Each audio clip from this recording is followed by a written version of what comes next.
Anime की शुरुआत में हमारे मेन कैरेक्टर डारियो को डीमन किंग की आर्मी से सबसे हाई रैंक के जनरल की वजह से निकाल दिया जाता है। ये जनरल बोलता है तुम भले ही यहाँ पर काम करते हो बहुत अच्छा, लेकिन फिर भी तुम मैजिक यूज नहीं कर सकते, ऊपर से अब तुम्हारा यहाँ पर कोई काम नहीं है, इसी वजह से तुम्हें यहाँ से निकाला जा रहा है। तो डारियो अब बाहर आ जाता है अपने काफी उदास मन के साथ कि अब ये क्या ही करेगा। 30 साल की इसकी उम्र हो चुकी है और अलग से इसका तो कोई फैमिली वाला भी नहीं है, ना कोई इसकी जान पहचान का है जो कि जिसके पास ये जा सके। इसलिए ये खाली ग्राउंड में एक जमीन पे आकर के लेट जाता है और सोचने लगता है कि अब इसे आखिर क्या करना चाहिए। लेकिन तभी यहाँ पर एक लड़की आ जाती है भागती हुई। पहले ये लड़की आ रही थी एक बबून से भागती हुई, एक बबून मॉन्स्टर एक बहुत बड़ा जो कि इसके पीछे पड़ा हुआ था। तभी हमारा डारियो खड़ा हो जाता है इस लड़की को बचाने के लिए। ये पूछने लगता है इस लड़की से क्या आखिर ये मॉन्स्टर तुम्हारे पीछे क्यों लगा हुआ है। ये लड़की बोलती है इसे नहीं पता।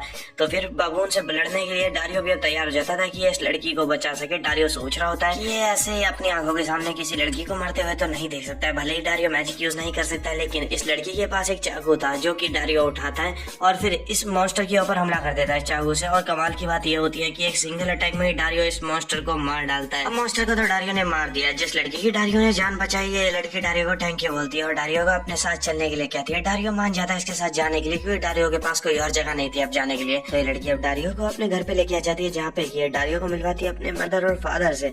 यहाँ पर इस लड़की के फादर बोलते हैं डारियो से तुम्हारा शुक्रिया, तुमने मेरी बेटी की जान बचाई। डारियो बोलता है रहने दीजिए, आपको मुझे शुक्रिया कहने की कोई जरूरत नहीं है। और अब इस लड़की के फादर पूछने लगते हैं डारियो से कि डारियो आखिर काम क्या करता है और डारियो भला उसे जंगल में उस वक्त क्या कर रहा था जबकि इनकी बेटी पे अटैक किया था उस मॉन्स्टर ने। इनके सवाल का जवाब देते हैं और डारियो इन्हें बताता है कि इसको इसके काम से निकाल दिया गया है। तो फिर ये बात सुनने के बाद तो ये लड़की रोने लग जाती है जिसकी की जान डारियो ने बचाई है। ये लड़की डारियो से बोलती है तुमने मेरे जैसे अनजान की जान बचाई है अपनी जान खतरे में डाल करके, तुम जैसे अच्छे इंसान को कोई कैसे काम से निकाल सकता है। ये लड़की अपना नाम डारियो को बता दी है, इसका नाम है मेलिका। मेलिका डारियो से पूछती है कि क्या डारियो इन लोगों के साथ रहना चाहेगा। मेलिका के फादर भी मान जाते हैं। ये बोलते हैं कि हाँ तुम क्या हम लोगों के साथ रहना चाहोगे, ये विलेज काफी छोटा है और इसमें ज्यादा लोग रहते भी नहीं है। डारियो सोचता है ये वैसे भी कहाँ ही जाएगा अब, तो डारियो मान जाता है इनके साथ रहने के लिए। डारियो को अब इसका खुद का रूम दे दिया जाता है। डारियो अपने रूम में आकर के सो जाता है और फिर जब इसके अगले दिन आँख खुलती है तो फिर ये डारियो मिलने आया हुआ होता है वापस मेलिका के फादर से। मेलिका के फादर अब अपने बारे में डारियो को और भी बातें बताते हैं जैसे कि ये इस विलेज के चीफ हैं और साथ ही यहाँ पे जो गुल्ड है उसके गुल्ड लीडर भी यही है। मेलिका के फादर यानी चीफ से ये बात सुनने के बाद डारियो बोलता है तो मैं समझ गया हूँ आपकी बात। चीफ डारियो से बोलने लगता है वैसे अब तुम यहाँ पर रहने ही वाले हो तो तुम अपने लिए कोई काम क्यों नहीं देख लेते हो। ये डारियो से बोलते हैं तुम्हारे पास मेरे ख्याल से काफी अच्छे स्किल्स है तो तुम्हें एक एडवेंचरर बन जाना चाहिए। तुम वहाँ पे जाकर के काफी सारे शेप्स ढूंढ सकते हो और मॉन्स्टर्स को भी मार सकते हो। पहले तो डारियो मान जाता है एडवेंचरर बनने के लिए, लेकिन फिर जब चीफ इसको एक वो देते हैं फॉर्म देते हैं तो ये डारियो मना करने लगता है क्योंकि जो डीमन होते हैं वो इस फॉर्म को फिल करने के बाद मर जाते हैं क्योंकि इसमें जो स्पिरिचुअल पूरा किया जाता है वो सिर्फ ह्यूमन ही पूरा कर सकते हैं। तो डारियो इसलिए ड्रामा करने लगता है कि मेरे पेट में दर्द है, मैं अभी एडवेंचरर नहीं बन सकता हूँ, मैं ये फॉर्म भी फिल नहीं कर सकता हूँ। लेकिन यहाँ पर चीफ जो होते हैं वो डारियो को बिल्कुल चूना सा लगा देते हैं। ये बोलते हैं अपनी बेटी से इसका ध्यान रखो जरा और फिर यहाँ पर से रिचुअल पूरा भी करवा देते हैं इसका ब्लड थोड़ा सा लेकर के। डारियो को यहाँ पर पता चलता है कि ये ह्यूमन है क्योंकि इसे कुछ भी नहीं होता इस रिचुअल को पूरा करने के बाद भी। अब तो डारियो काफी ज्यादा उदास हो जाता है। सोचने लगता है अब तक मैं ये सोचता आ रहा था कि मैं एक मॉन्स्टर हूँ, एक डीमन हूँ, लेकिन मैं एक ह्यूमन हूँ, इसी वजह से मैं कोई मैजिक यूज नहीं कर सकता हूँ। डारियो तो बेचारा सदमे में ही डूब चुका होता है यहीं पर। अब चीफ इससे बोलने लगते हैं चलो तुमने फॉर्म तो फिल कर लिया है तो फिर अब चलो टेस्ट दो और दिखाओ तुम्हारे पास किस तरीके की स्किल्स हैं। तो स्किल्स अब चेक करने के लिए डारियो की ये इसको डारियो को बाहर लेकर के आ जाते हैं और फिर इसके हाथ में एक स्वॉर्ड थमाते हैं और इससे बोलने लगते हैं चलो अपने माना को एक जगह पर कॉन्सेंट्रेट करने की कोशिश करो, हमें पता चलेगा फिर कि तुम्हारे पास कितनी पावर है। फिर अब डारियो अपने माना को एक जगह कॉन्सेंट्रेट करने लगता है। डारियो जैसे ये कर लेता है तो चीफ इससे बोलते हैं चलो अब तुमने अपना माना कॉन्सेंट्रेट कर लिया है इस जगह पे तो अभी इस पेड़ को काटने की कोशिश करो, बस तुम्हें एक छोटा सा स्लैश देना है, तुम्हारे लिए इतना ही काफी होगा। डारियो चीफ की बात मान तो एक छोटा सा स्लैश मारने की कोशिश करता है पेड़ पे, लेकिन ये पूरा पेड़ ही काट डालता है। ये देखने के बाद चीफ हैरान रह जाते हैं और अब चीफ जितने भी टेस्ट लेते हैं डारियो के, डारियो सब में बहुत ही ज्यादा अच्छा करता है। हथौड़ा भी मारते हैं ये एक बार तो डारियो के ऊपर, लेकिन खुद ही दूर जाके गिर जाते हैं। मतलब ऐसे समझ लो जैसे कि किसी का टेस्ट हो रहा है उसका 10 नंबर का, तो यानी उसके हर सब्जेक्ट में 10 में से 10 नंबर आ रहे हैं, वैसे ही डारियो अपने हर एक टेस्ट में पास हो जाता है। तो चीफ डारियो से बोलने लगते हैं कि तुम सच में कमाल किया, मैंने तुम जैसा बंदा आज तक नहीं देखा। इस वर्ल्ड में 4 तरह की स्किल्स एग्जिस्ट करती हैं और तुम्हारे पास चारों ही हैं और सारी की सारी टॉप लेवल की हैं। डारियो काफी हैरान होता है चीफ से ये बात सुनने के बाद। और अब अगले सीन में हम देखते हैं कि चीफ सभी लोगों से इंट्रोड्यूस करा रहे होते हैं विलेज के सभी लोगों से डारियो को विलेज के सभी लोगों का बर्ताव काफी अच्छा लगता है और विलेज के सभी लोग इसे काफी अच्छे लग रहे होते हैं। लेकिन इसी वक्त यहाँ पर एक एडवेंचरर आता है जो कि डारियो का थोड़ा सा सीनियर भी है। डारियो ई रैंक पे है तो ये थोड़ा सा ऊपर है डारियो से। इस बंदे का नाम है सीड और ये काफी चिढ़ रहा होता है डारियो को। यहाँ पर देखने के बाद ये यहाँ से चला जाता है। इकलौता एडवेंचरर है ना और सबको ऐसा शो करता है कि ये काफी ज्यादा मान है। और अब एक और एडवेंचरर आ चुका है तो इसके लिए तो कंपटीशन बढ़ चुका है, इसलिए ये बंदा चिढ़ रहा होता है डारियो से। अब डारियो वापस गोल्ड में आ जाता है जहाँ पे कि बोलने लगते हैं चीफ से डारियो से कि मैं तुम्हें तुम्हारा नया मिशन देना चाहता हूँ। इस मिशन के बाद तुम्हारी रैंक ग्रो हो सकती है। डारियो को ये एक मिशन देते हैं जिसमें कि इसको एक जंगली बंदर को मारना था। डारियो बोलता है इसको तो मैं पहले ही मार चुका हूँ, जब इसने जान बचाई थी ना मेलिका की तब इसने इस मॉन्स्टर को वैसे ही मार दिया था। तो यहाँ पर डारियो का मिशन वैसे ही कंप्लीट हो जाता है और बंदा अनजाने में ही प्रमोट हो जाता है नेक्स्ट रैंक पर।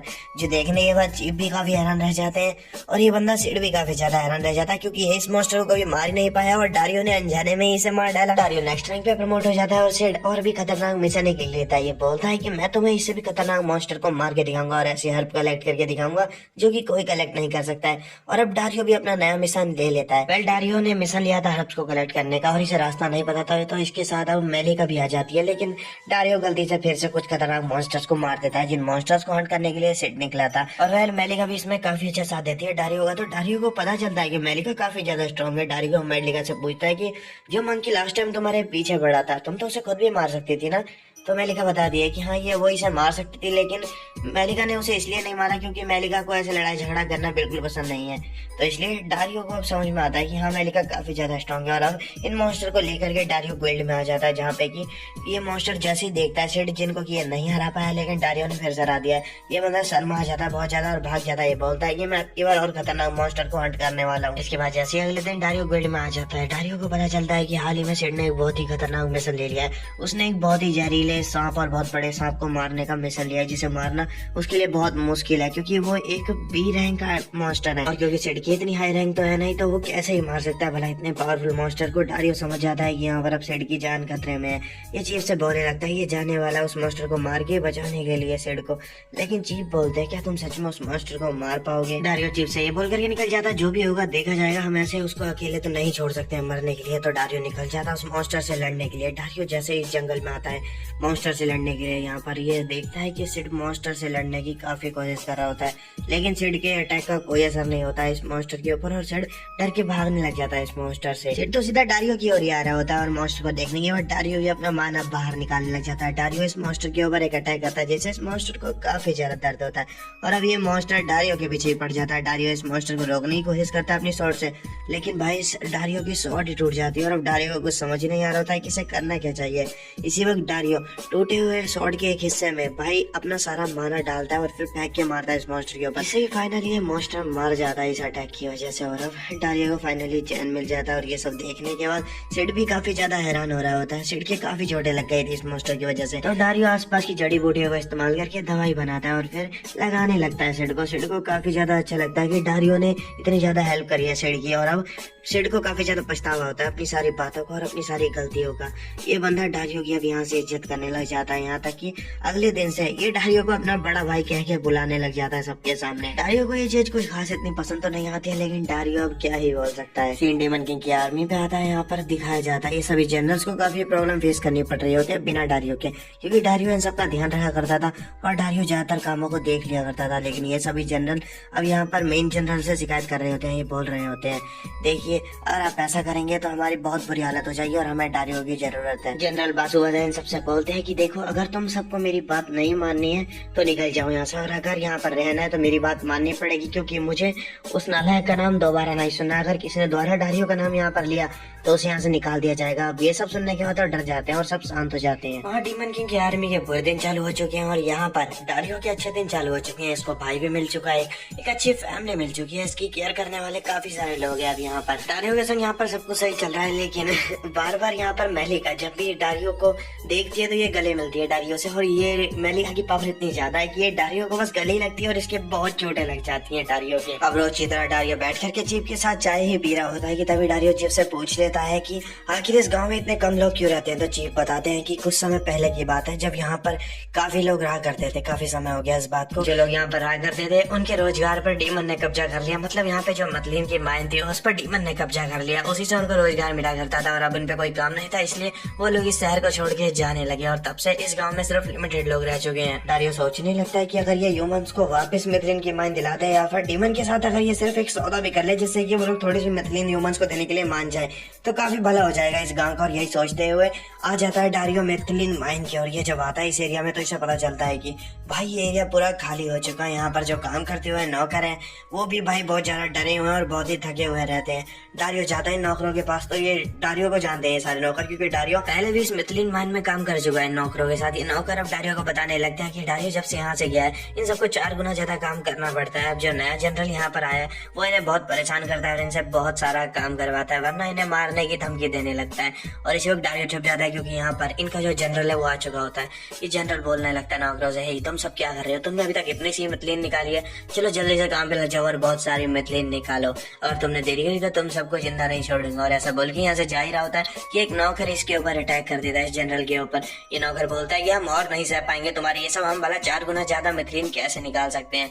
ये बंदा ये जो जनरल है ये बोलने लगता है नौकरों से, यानी तुम मेरी बात ऐसे नहीं मानने वाले हो। तो अब ये अटैक करने वाला होता है इन नौकरों के ऊपर, लेकिन इससे पहले डारियो बीच में आकर ये बचा लेता है नौकरों को, क्योंकि नौकर लड़ नहीं सकते हैं तो बेचारे मारे जाते हैं अगर डारियो आकर बीच में बचाता नहीं। अब ये बंदा पूछने लगता है इससे डारियो से कि आखिर तुम कौन हो। डारियो बताता है कि बस ये एक एडवेंचरर है और तुम देखो तुम इस तरीके से अटैक नहीं कर सकते हो इन नौकरों के ऊपर, क्योंकि ये तुम्हारे ऊपर वापस अटैक नहीं कर सकते हैं, तो तुम्हें कोई हक नहीं है कि तुम किसी निहत्थे पे अटैक करो। ऐसा बोल के डारियो अब अपना माना अनलॉक करके अपनी स्वॉर्ड में वापस लाने लग जाता है। ये सभी सोल्जर्स भी डारियो के ऊपर अटैक करते थे। डारियो इन सभी सोल्जर्स को जितने भी आते हैं इन सबको नॉकआउट कर देता है और फिर मेन जनरल से लड़ने लग जाता है। डारियो इस मेन जनरल को बहुत आराम से हरा देता है और फिर इसके गले पे स्वॉर्ड रख देता है। ये मेन जनरल बोलने लगता है, देखो प्लीज मुझे जिंदा छोड़ दो, मैं कुछ नहीं करूंगा, इसके बदले मैं यहाँ से चला जाऊंगा और इन सब नौकरों को भी आजाद कर दूंगा। डारियो से छोड़ देता है और फिर यहाँ पर ये डीमन किंग वापस आ जाता है फास्ट जनरल, और डीमन किंग इसे काफी बुरी सजा देते हैं क्योंकि इसकी वजह से ह्यूमंस को वापस मिल चुकी है अब मिथलिन की माइन। यहीं पर डारियो को पता चलता है कि जनरल बासुवासा ने बस इस बंदे को इसीलिए यहाँ पर मिथलिन की माइन का इंचार्ज बना दिया क्योंकि ये बंदा उन्हें एंटरटेन कर सकता था अच्छे से, और ये काम क्योंकि डारियो नहीं कर सकता था तो भाई इसलिए इसे निकाला गया। ये बात सुन के अब काफी हैरान हो रहा होता है डारियो। सीन चेंज हो जाता है, डारियो पहले नौकरों को बचा चुका है और अब ये आ चुका होता है वापस चीफ के पास। चीफ के पास आकर ये बता देता है कि मिथलिन माइन वापस इनके कब्जे में आ चुकी है। जो सुनने के बाद चीफ तो हैरान रह जाता है। चीफ डारियो से पूछने लगता है कि डारियो ने ये सब आखिर कर कैसे दिया। डारियो बताता है कि बस हो गया, इन सब बातों को छोड़िए, अब मिथलिन माइन हमारे कब्जे में आ चुकी है, तो मैं चाहता हूँ कि आप इस बारे में सब लोगों को बता दें। डारियो की बात मानते हैं, मिथलिन माइन वापस इनके कब्जे में आ चुकी है, ये बात सबको बता देते हैं चीफ, और जिससे कि लोग वापस यहाँ पर आने लग जाते हैं, लोगों को काम वापस मिल जाता है और यही बात आसपास की बड़ी सिटी में भी फैल चुकी होती है। तो फिर यहाँ पर तो एडवेंचरर को भेज दिया जाता है दूसरी सिटी से, वो इसलिए क्योंकि ये लोग मिथलिन माइन की यहाँ पर रखवाली करना चाहते हैं। ये एडवेंचरर बोलते हैं कि दूसरी सिटी से हमें परमिशन मिल चुकी है कि हम उस मिथलिन माइन की यहाँ पर रखवाली कर सकते हैं। डारियो बोलता है इस चीज से हमें कोई प्रॉब्लम नहीं है, लेकिन यहाँ पर ये बंदे ये जो एडवेंचरर होते हैं मजाक उड़ा रहे होते हैं सिटी का, क्योंकि ये सिटी छोटी है और अलग से यहाँ के जो एडवेंचरर है 2 ही है, हमें तो पता ही है, डारिया और सिड, बस 2 ही एडवेंचरर है यहाँ पर। तो ये इन दोनों को मजाक उड़ाते हैं, कहते हैं लो रैंक के एडवेंचरर वैसे भी ये काम नहीं संभाल पाएंगे। तो फिर सिड बोलने लगता है, वैसे मैं तुम्हें बता दूं कि यहाँ पर मेरे बड़े भाई डारियो ने एक A लेवल के मॉन्स्टर को हराया हुआ है जो कि एक बहुत बड़ा स्नेक मॉन्स्टर था। ये बात सुनने के बाद एडवेंचरर हैरान रह जाते हैं। ये माफी मांगते हैं डारियो से क्योंकि वो मॉन्स्टर इन्हीं की वजह से इनकी सिटी में आ गया था। ये लोग उस मॉन्स्टर को हरा नहीं पाए थे, लेकिन ये हैरान रह जाते हैं सुनने के बाद डारियो ने उस मॉन्स्टर को हरा दिया। डीमन लॉर्ड बासुवासा पे आता है जो कि अपने कबूतर के साथ खेलने में लगा हुआ था। इसी वक्त इसके असिस्टेंट यहाँ पर आकर के बताती है डीमन लॉर्ड को कि आपकी किसी ने शिकायत कर दिया डीमन किंग से। ये पूछता है आखिर बासुवासा किसने करी है मेरी शिकायत, आखिर किस में इतनी हिम्मत हो चुकी है। ये लड़की बताती है क्या आपको नहीं पता, कोई डीमन किंग ने आपकी शिकायत अपने आप से कर दी है। तो फिर अब बासुवासा काफी डरते हुए यहाँ पर आता है डीमन किंग के पास। डीमन किंग से माफी मांगता है, पूछता है कि आखिर मुझसे गलती क्या हुई। डीमन किंग बताते हैं तुमने काफी सारी गलतियां कर दी, तुम्हारी वजह से सभी जनरल काफी परेशान है और काफी सारे लोग हमारी आर्मी छोड़ के जा रहे हैं। अपनी गलती का जल्द से जल्द सुधार करो वरना तुम्हें बहुत बुरी सजा दी जा सकती है, लेकिन जाने से पहले तुम्हें यहाँ पर मुझे सॉरी बोल के जाना पड़ेगा। ये बासुवासा सॉरी नहीं बोल रहा होता तो डीमन किंग इसकी हालत बिगाड़ते हैं और फिर इसे सॉरी कहलवा ही लेते हैं। इसके बाद डीमन किंग इसे यहाँ से जाने देते हैं। बासुवासा से जाते हुए यही सोच रहा होता है ये सब उसी की वजह से हो रहा है, ये सब उस डारियो की वजह से हो रहा है, मैं उसे माफ नहीं करने वाला हूँ। सीन चेंज होकर के वापस डारियो पे आ जाता है। डारियो के पास एक पृष्ठ आया हुआ होता है। पृष्ठ डारियो से बोलने लगता है कि प्लीज आप मेरी हेल्प कर दीजिए, मुझे नौकरों से कुछ बात करनी है, इसमें आप मेरी हेल्प कीजिए। तो फिर डारियो नौकरों के पास लेके आ जाता है इस पृष्ठ को, जिससे कि ये लोग बात करने के लिए मान जाते हैं। और अब यहाँ पर हम देखते हैं कि डारियो आ जाता है डीमन किंग के आर्मी के कुछ लोगों से लड़ने के लिए, क्योंकि ये यहाँ पर आए थे मिथलिन की चोरी करने के लिए और मिथलिन माइन को वापस कब्जे आने के लिए। लेकिन यहाँ पर जो बंदा इनको लीड कर रहा था वो बंदा डारियो की जान पहचान का था। ये बंदा जैसे डारियो को देखता है इसे हक कर लेता है और डारियो से बोलने लगता है, क्या तुम प्लीज वापस डीमन किंग आर्मी को ज्वाइन कर लोगे, क्योंकि तुम्हारे बिना हमें काफी ज्यादा प्रॉब्लम फेस करनी पड़ रही है और तुम्हारे बिना काफी बुरा हाल हो चुका है सभी जनरल का, सभी के ऊपर काफी बर्डन बढ़ चुका है और सभी आर्मी वाले भी काफी ज्यादा परेशान है तुम्हारे बिना, तो प्लीज तुम मेरे संग वापस चले चलो। डारियो बोलता है मुझे माफ करना, लेकिन अब मैं इस शहर को, इस गाँव को छोड़ के नहीं जा सकता हूँ, क्योंकि जब मेरा कोई नहीं था तब इन लोगों ने मुझे सहारा दिया, तो अब मैं इन्हें अकेला छोड़ के नहीं जाने वाला हूँ। ये बंदा डारियो से बोलने लगता है अगर तुम नहीं जाओगे तो मैं तुम्हें अपने साथ बंदी बना के ले जाऊंगा।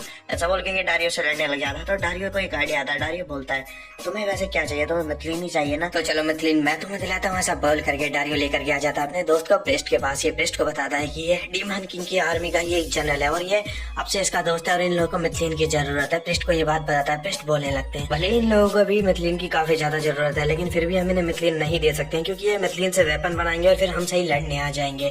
तो फिर डारियो बोलने लगता है अगर आप इन्हें मिथलिन नहीं देंगे तो वैसे भी ये लोग हमसे जंग छेड़ देंगे, तो लड़ाई तो वैसे भी हो जाएगी, इससे अच्छा आप इन लोगों को मिथलिन दे दें। प्रेस्ट सब सोचने लग जाते हैं, लेकिन एडवेंचर फिगबिडन बोलने लगता है कि नहीं, हम इन डीमन के संग कोई डील नहीं करने वाले हैं, ये हमसे ही बाद में लड़ेंगे। ऐसा बोल करके ये अटैक करने वाला होता है यहाँ पर इस बंदे के ऊपर, डीमन है ये जो, लेकिन भाई इसे रोक देता है यहाँ पर डारियो। डारियो बोलने लगता है अगर तुमने इस पर अटैक करा तो तुम यहाँ पर जंग की शुरुआत कर दोगे। तभी प्रेस्ट भी बोलने लगते हैं कि तुम बस यहाँ पर एक गार्ड अप भूलो मत अपनी जगह, और इस तरह दोबारा अटैक करने की कोशिश भी मत करना। तो अब फिगबिडन घबरा जाता है और शांत हो जाता है ये सुनने के बाद, और फिर थोड़ी देर सोचने के बाद मान जाते हैं प्रेस्ट भी डीमन के साथ डील करने के लिए। अब तो ह्यूमन और डीमंस के बीच में डील भी हो चुकी है। डारियो का ये दोस्त डारियो से ये बोल के चला जाता है तुम्हें चिंता करने की कोई जरूरत नहीं है, तुम इस सिटी में रुके हो, ये बात मैं किसी को नहीं बताऊंगा और तुम्हारे सभी सीक्रेट से यहाँ पर रहने वाले हैं। सीन चेंज हो जाता है। डारियो अब आ जाता है सीधा स्मिथ के पास। स्मिथ के पास डारियो को भेजा था प्रेस्ट ने कहा था कि जाओ जाकर के स्मिथ को रिवाइव करो, लेकिन यहाँ पर पहले फिगबिडन आ चुका होता है। ये बोलने लगता है डारियो से तुम चिंता मत करो, ये काम मैं कर दूंगा। तो डारियो अब सीधा चीफ के पास आ जाता है। चीफ डारियो को बोलते हैं कि तुम आखिर कैसे हो, ये पूछते हैं डारियो से, लेकिन तभी यहाँ पर भागती हुई आ जाती है मेलिका। मेलिका जैसे ही यहाँ पर आती है ये डारियो को काफी कस के हक कर लेती है और फिर बताने लगती है एक बुड्ढा है जो कि इसे छेड़ रहा है और इसे काफी उल्टा सीधा बोल रहा है। ये सुनने के बाद डारियो को गुस्सा आ जाता है। डारियो बोलने लगता है उस बुड्ढे को मरना पड़ेगा, उसने आके तुम्हारे संग बदतमीजी करने की कोशिश कैसे करी। डारियो जैसे इस बुड्ढे के पास आता है, ये बुड्ढा तो पहले ही मरा हुआ पड़ा होता है। अरे नहीं, लेकिन ये मरा हुआ नहीं होता, इसके सर पे बस टमाटर फूट गए होते हैं, इस वजह से ये लग रहा होता है कि ये मर चुका है। डारियो इन बुढ़ाओं से पूछने लगता है कि आखिर बुढ़ाओ तुम कौन। तो डारियो को बुढ़ा बताता है कि ये एक स्मिथ है जो कि मिथलिन से वेपन क्रिएट करता है और ये काफी ज्यादा एक्सपर्ट स्मिथ है। तो फिर यहाँ पर गुस्सा आने लगता है मेलिका को। मेलिका बोलने लगती है बुढ़ाओ तुमने मेरा मजाक उड़ाया था ना, अभी मैं तुम्हें सबक सिखा दूंगी यहाँ पर। लेकिन डारियो मेलिका को बोलता है कि नहीं रहने दो, उसके अंदर वैसे ही जान, नहीं तुम उसे वैसे ही मार डालोगी। डारियो से स्मिथ बोलने लगता है कि अब मैं तुम्हारे विलेज में आ चुका हूँ, तो चलो मुझे वो जगह दिखाओ जहाँ पे कि मुझे काम करना है। तो डारियो स्मिथ को लेके आ जाता है फिगबिडन के पास। फिगबिडन को काफी परेशान कर रहा होता है स्मिथ, और अब स्मिथ काम करने लग जाता है यहाँ पर। देखा जाए तो ये मिथलिन से वेपन बनाने में तो काफी ज्यादा एक्सपर्ट है ये स्मिथ। ये बहुत जल्दी एक स्वॉर्ड बना के रेडी भी कर देता है डारियो के लिए। स्मिथ डारियो से बोलता है कि ये स्वॉर्ड को चलाने की कोशिश करो। फिर स्मिथ की बात मानते हुए डारियो इस स्वॉर्ड को चलाता है, जिससे कि डारियो काफी आसानी से एक पेड़ को बहुत इजीली काट डालता है। स्मिथ डारियो से बोलने लगता है मुझे वापस दो ये स्वॉर्ड। डारियो बोलने लगता है क्या ये तुमने मेरे लिए नहीं बनाई थी। स्मिथ बोलता है देखो मैं तुम्हारे लिए इससे ज्यादा अच्छा वेपन बनाऊंगा, ये स्वॉर्ड तुम्हारे लायक नहीं है, तुम काफी ज्यादा कमाल के हो, तो मैं तुम्हारे लिए एक अच्छा वेपन भी बनाऊंगा क्योंकि तुमने मेरी और भी ज्यादा हेल्प कर रखी है। डारियो और स्मिथ काफी देर तक आपस में बातें करते हैं और इसके बाद डारियो आ जाता है अपने दोस्तों के साथ हेल्प करने, काम करने आ जाता है। और इसके बाद डारियो आ जाता है सीधा मिलने के लिए फिगबिडन से। फिगबिडन ने डारियो को खुद ही फॉरेस्ट में बुलाया था। ये डारियो से कुछ बात करना चाह रहा था। डारियो इससे पूछने लगता है हे तुम्हें आखिर मुझसे क्या काम है फिगबिडन। फिगबिडन बोलने लगता है मैं बस इतना चाहता हूँ कि तुम मिथलिन माइन को हमारे साथ में बांट लो, इससे हमारी भी हेल्प होगी और तुम्हारी भी हेल्प होगी। तो तुम्हें ये सौदा कैसा लगा। डारियो मना कर देता है। डारियो बोलता है नहीं बिल्कुल भी नहीं, मैं ये सौदा नहीं कर सकता हूँ क्योंकि वो मिथलिन माइन इस विलेज के लोगों की है, तो वो मैं तुम्हारे विलेज के लोगों को नहीं दे सकता हूँ। तो अब गुस्सा आने लग जाता है यहाँ पर फिगबिडन को। फिगबिडन एक डोल के लिए चैलेंज कर देता है डारियो को। ये बोलता है ठीक है फिर तुम्हारी जैसी इच्छा, मैं तुम्हें डोल के लिए चैलेंज कर रहा हूँ, अगर तुम हारते हो तो वो मिथलिन माइन मेरी हो जाएगी वरना वो तुम्हारी ही रहेगी। डारियो ये चैलेंज एक्सेप्ट तो नहीं करना चाहता था, लेकिन डोल के नियमों के हिसाब से अगर डारियो ये चैलेंज एक्सेप्ट करने से मना करता है तो वो मिथलिन माइन वैसे भी फिगबिडन की हो जाएगी और इसमें डारियो कुछ भी नहीं कर पाएगा। इसलिए डारियो अब मैदान वाली जगह पे आ जाता है, मैदान में आ जाता है फिगबिडन से लड़ने के लिए। डारियो यहाँ पर लेके आया था बस एक चाकू, जो देखने के बाद फिगबिडन हंसने लग जाता है। ये बोलता है कि क्या तुम मेरे साथ बस एक नाइफ से लड़ना चाहते हो, क्या कोई मजाक कर रहे हो तुम। फिगबिडन यहाँ पर पूरी शील्ड और तलवार लेके आया था डारियो से लड़ने के लिए, लेकिन डारियो इसकी शील्ड को तोड़ डालता है भाई सिंगल स्लैश में, जो देखने के बाद फिगबिडन हैरान रह जाता है। डारियो ने पहले तो इसकी बस शील्ड ही तोड़ी थी, बाद में ये स्वॉर्ड भी तोड़ देता है, जो देखने के बाद फिगबिडन के तो तोते उड़ जाते हैं। ये सोच रहा होता है कि हम दोनों के वेपन एक ही चीज से बने हुए हैं, ये दोनों ही वेपन मिथलिन वेपन है, तो फिर आखिर ये बेहतर कैसे है। तो यहाँ पर हमें पता चलता है कि असल में स्मिथ काफी ज्यादा टैलेंटेड है और उसने काफी ज्यादा मेहनत करके डारियो का वेपन ऐसा बनाया है कि ये कोई सी भी शेप ले सकता है। तो अब डारियो यहाँ पर अपने वेपन को एक रोप की शेप दे देता है। फिग बिडन भी अपनी नई बड़ी मिथलिन स्वॉर्ड निकालता है और फिर डारियो बोलने लगता है ये गेम यहीं पर खत्म होता है। ऐसा बोलते हैं ये रोप का एक स्लैश करता है जिससे कि फिग बिडन की स्वॉर्ड टूट जाती है और फिग बिडन दूर जाके गिरता है। अब डारियो जीत जाता है और प्रेस्ट माफी मांगता है। ये बोलता है कि मुझे माफ कीजिएगा, मैं इस गार्ड की तरफ से आपसे माफी मांगना चाहता हूँ, ये दोबारा ऐसा नहीं करेगा, आप कहो तो मैं इससे सजा भी दिलवा दूं। बोलता है डारियो नहीं रहने दो, इसे कोई सजा मत देना, ये भी अपनी सिटी के लिए ही काम कर रहे थे। अब डारियो से ये बात सुनने की तो फिग बिडन को भी अपनी गलती का एहसास हो जाता है। ये डारियो से सारी गलतियों की अपनी माफी मांग लेता है और इसी वक्त यहाँ पर प्रेस्ट बोलने लगता है डारियो से, क्या तुम यहाँ पर सेंट्रल गिल्ड को ज्वाइन करना चाहोगे? तुम्हारी एबिलिटीज काफी अलग ही लेवल पे हैं, तो तुम यहाँ पर इस छोटे से विलेज में आखिर कर क्या रहे हो? तुम चाहो तो काफी कुछ कर सकते हो अपनी लाइफ में। प्रेस्ट ने तो काफी अच्छा ऑफर दे दिया है डारियो को। डारियो इस बारे में पूरी रात पूरी शाम बस यही सोचता रहता है कि आखिर अब इसे करना क्या चाहिए, क्या इस विलेज को छोड़ के डारियो को चले जाना चाहिए। इसी वक्त यहाँ पर मेलिका भी आ जाती है। मेलिका को देख करके डारियो सोचने लगता है कि आखिर इसे क्या करना चाहिए। मेलिका यहाँ पर आई थी डारियो को बोलने के लिए कि अगर डारियो इस छोटे से विलेज से चला जाएगा तो बेहतर ही रहेगा, लेकिन डारियो बोलता है नहीं, ये नहीं जाने वाला इस विलेज को छोड़ करके, क्योंकि अगर ये इस विलेज को छोड़ के चला जाता है तो फिर ये मेलिका के हाथ का बना हुआ खाना नहीं खा पाएगा। और अलग से इस विलेज के लोगों ने डारियो को सहारा दिया जब इसके पास कोई घर नहीं था, तो अब डारियो ने छोड़ के नहीं जा सकता है। डारियो से ये बात सुनने के बाद मेलिका को काफी ज्यादा अच्छा लगता है और फाइनली यहाँ पर डारियो मेलिका को प्रपोज कर लेता है और फिर ऐसा ही 1 साल बीत जाता है। इस 1 साल के दौरान डारियो ने मेलिका से शादी भी कर ली और अब विलेज का चीफ डारियो बन चुका है और अलग से इन दोनों का एक बेबी भी है। और तो और बस इतना ही नहीं, जो स्मिथ था वो भी अब मारा जा चुका है। जो पुराना स्मिथ था बुड्ढा स्मिथ वो मर चुका है और अब नया स्मिथ उसकी जगह पर आ चुका है, उसका सक्सेस। फाइनली यहीं से डारियो का अच्छा समय स्टार्ट हो चुका है। लेकिन इसी वक्त यहाँ पर इसके पास आता है सिड सिड आकर के बताने लगता है कि हीरो पार्टी इनके गांव में आई हुई है, पता नहीं वो लोग किस काम से आए लेकिन वो यहाँ पर आए हुए हैं। तो अब जाता है डारियो सीधा हीरो पार्टी से मिलने के लिए, उनका वेलकम करने के लिए। डारियो यहाँ पर एक मफलर यूज कर रहा था ताकि अपना चेहरा छुपा सके। ऐसा लगा था कि अभी भी पुराना हीरो ही होगा जो कि इसे जानता होगा, लेकिन यहाँ पर तो एक नई लड़की होती है जो कि उस पुराने हीरो की सक्सेसर होती है। तो डारियो अब अपना मास्क उतार लेता है इसे देख करके और यहीं पर ग्रैंड वजा काफी गुस्से में होते हैं बासु वाजा के ऊपर, क्योंकि इस बंदे ने निकाल दिया है डारियो को डीमन किंग की आर्मी से। ही बोलते हैं तुम जल्दी से डारियो को वापस लेके आओ इस आदमी में, वरना तुम्हारी खैर नहीं है। बासु वाजा यहाँ से एक चला जाता है, मैं डीमन किंग की आर्मी को खुद रोल कर लूंगा, आप मुझे ये सब मत समझाइए अब। और यहाँ पर बासु वाजा की बात सुन करके सोच रहे होते हैं ग्रैंड वजा की आखिर अभी डारियो क्या ही कर रहा होगा, इस बेवकूफ ने आखिर ये क्या गलती कर दी, इसे खुद भी नहीं पता है। सीन हीरो पार्टी पे आ जाता है। ये फिलहाल डारियो के घर में ही रुके पड़े हैं क्योंकि डारियो यहाँ का चीफ है। तो फिर यहाँ पर जो हीरो पार्टी की जो मेन लेडी होती है ये बोलने लगती है डारियो से कि हम यहाँ पर 2 कामों से आए हैं। पहला कि हमें 4th मेंबर चाहिए अपनी पार्टी में जो कि काफी स्ट्रॉन्ग और जो हीरो बनने के लायक। और दूसरी बात हमें पता चला है कि यहाँ पर मिथलिन वेपन बनते हैं, तो हमें भी मिथलिन वेपन्स चाहिए। तो डारियो अभी नहीं लेके आ जाता है मिथलिन वर्कशॉप में यहाँ पर ताकि इनके लिए वेपन बनवा सके। इन सभी के लिए मिथलिन के वेपन बनवा देने के बाद डारियो फिर आ जाता है इन सबको हीरो पार्टी के लिए 4th मेंबर की सिलेक्शन करवाने के लिए। इसने विलेज के सभी लोगों को एक जगह इकट्ठा करवा दिया होता है। 45 मेंबर होते हैं जो कि आए हुए होते हैं, 45 लोग हीरो से लड़ने आए हुए होते हैं ताकि ये अपना सिलेक्शन करा सके हीरो पार्टी में। लेकिन हीरोज इन 45 के 45 लोगों को आराम से हरा देते हैं और यहीं पर सिड भी हराने की कोशिश करता है इस हीरो लेडी को, लेकिन ये सिड को काफी आराम से हरा देती है। और सिड के ऊपर ये इससे पहले की काफी कोई स्ट्रॉन्ग अटैक कर देती, इसे डारियो एक एप्पल से रोक देता है, इसके अटैक को ही डिस्ट्रॉय कर देता है इस हीरो लेडी के अटैक को। डारियो ने बस एक एप्पल से इस लेडी के अटैक को रोक दिया। ये हीरो लेडी काफी हैरान रह जाती है, डारियो से बोलने लगती है एक काम करो तुम एक बार हमसे लड़ो, हमें तुम्हारी रियल पावर देखनी है। ये डारियो को चैलेंज करती है 1v1 फाइट के लिए। डारियो से मना कर देता है तो ये खुद ही इसके ऊपर अटैक कर देती है अपने मिथलिन स्वॉर्ड से, लेकिन फिर डारियो इसके अटैक को रोकता है और फिर इसकी तलवार को अपने पैरों के नीचे रख करके इसे आसमान में उड़ा देता है अपनी स्वॉर्ड को एक विप में बदल के।